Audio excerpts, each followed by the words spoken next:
Hello everyone, today I will show you how to align comment boxes on your PDF file using Foxit PDF Editor.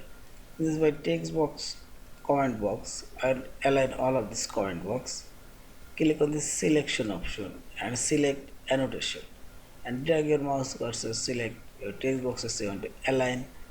Now click right button for your mouse cursor and here you will find the align option, this left align.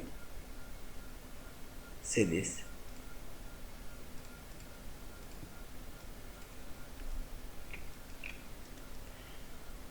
And this is right align, and also select this two of these text boxes and select align option. This is top align and this is bottom align,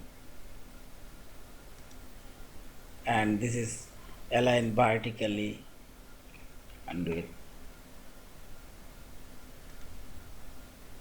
and this is align horizontally, and so on. In this way you can align all of your comment box. And finally select this file option, save or save as your PDF file. Thank you for watching. Please subscribe, like, share and comment.